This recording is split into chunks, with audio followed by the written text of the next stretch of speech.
Hi, my name's Tim Mulroney. I wanted to give a quick introduction to Physical Geography. This will probably be one of the only times you see me, so I wanted to talk a little bit about the class, talk about some of the things that we're going to be doing this semester, and kind of talk a little bit about the videos that I'll be posting on my YouTube page, and that'll be linked from this website where you're viewing this video. I've got another screen up here, so I'll be kind of looking up a little bit as I go through this, but starting in 2018, I've started posting videos online that basically cover some of the salient points attached to the lectures, so you can kind of start and stop and kind of get into some of this on-demand learning that'll help complement everything. But this course is what we call physical geography. It's a lot like earth science, but geography is the study of where. So it talks about physical features of the earth, earthquakes, volcanoes, climate, wind processes, and how they intersect with mankind's activity, in essence. So we have things called natural hazards. How do these natural hazards affect where we live? We have volcanoes in the Aleutian Islands or in Russia. We're not going to talk too much about those because they don't affect how, and more importantly, where we live. And we're going to talk about some examples that we have, maybe some of my own personal examples, but I really like this class. It really ties together earth science and geography.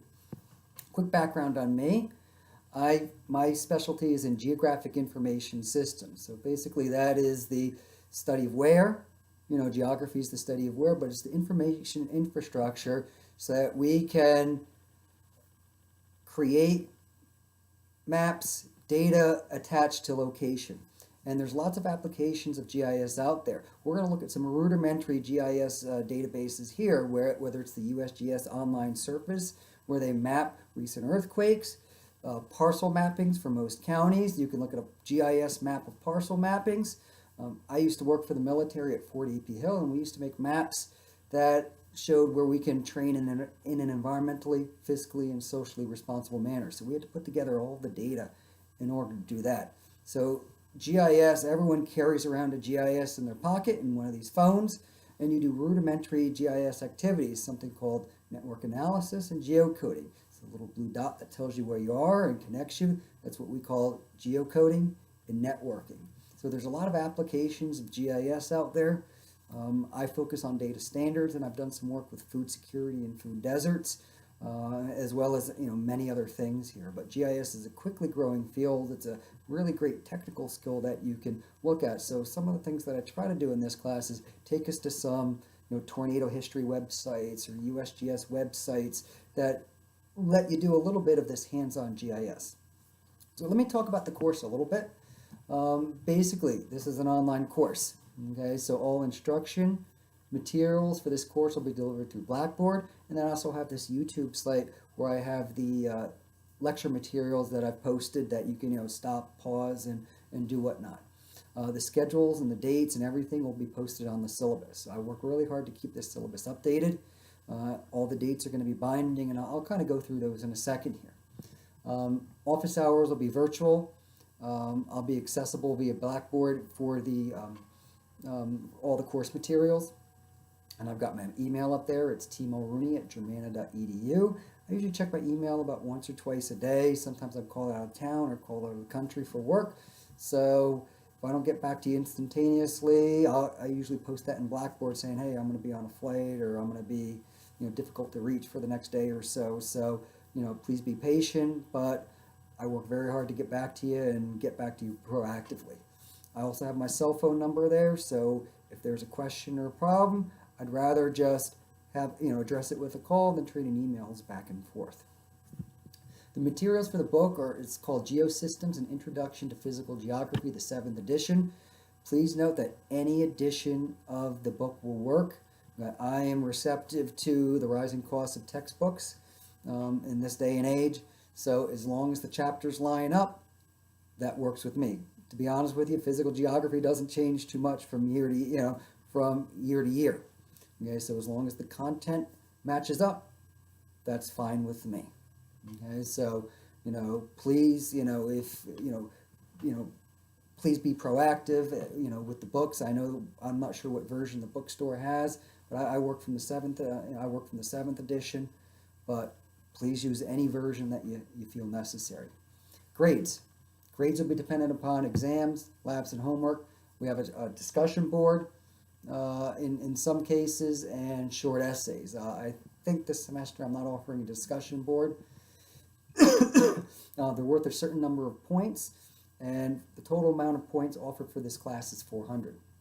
So once you get to 356, get your A. Once you get to 316, you get your B. Once you get to 276, you've earned your C. So it's really easy to compute your grade at any point in time. We've got 2 exams. They're going to be taken at home, offered through Blackboard. They're 50 questions each, worth 100 points. They have time limits attached to these. Okay, so like the exams, all of the assignments are going to be offered online. Okay, this class will be offered online. They're going to be timed. When we get to the bottom of the syllabus, you'll see the calendar of when everything's going on. We have labs. Homeworks and labs will be offered occasionally throughout this class. I believe in this class we have 6 labs. They encompass a wide array of activities. So the first 10 questions usually look at some sort of hands-on mapping. We'll go to the tornado history map and you'll query some of the tornadoes that have occurred in the state of Virginia, or how many F5s have occurred, throughout the country. So some hands-on, and then the last 20 questions of each lab, since each of these labs is worth 30 points, we'll be covering the content in those chapters that we're covering right now, at that particular point. So 6 labs are worth 25 points each. Okay, so it's 10 questions on the lab, and then another 15 questions based on the material. No late labs will be accepted, and typically labs are offered from Sunday at noon to Sunday at noon.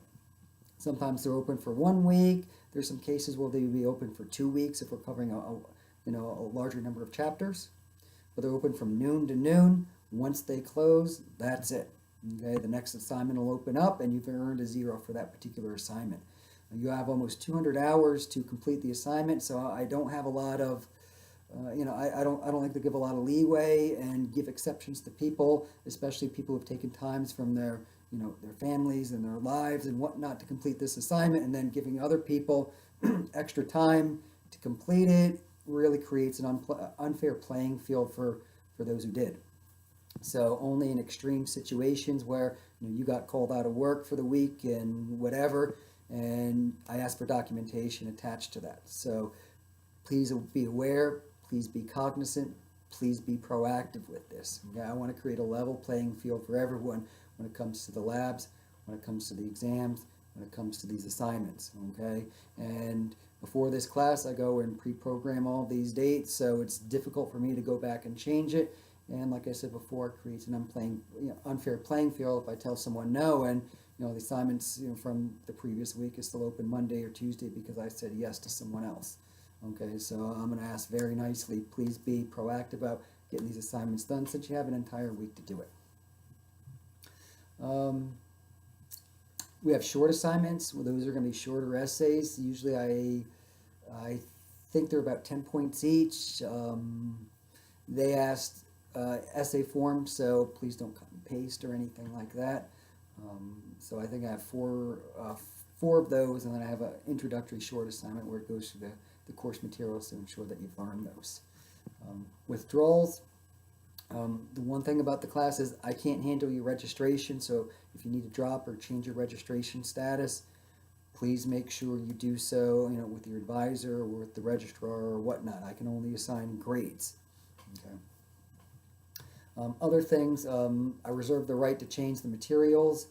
I'll always post a brand new syllabus with the schedule at the end. So if anything needs to change, I'll post those changes there. But I really like to pay attention to that syllabus and be proactive with that syllabus.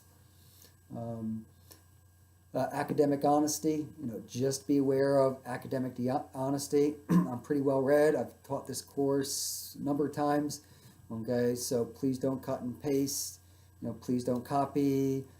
I get reports all the time, from the exams, people who take the, submit the same exact answers at the same exact time, and those are things that I don't want to do with, that are a waste of my time and a waste of your time and a waste of other people's time. So if you have any questions about what entails academic dishonesty, please let me know. But we typically don't have a problem with that. I've got some important dates.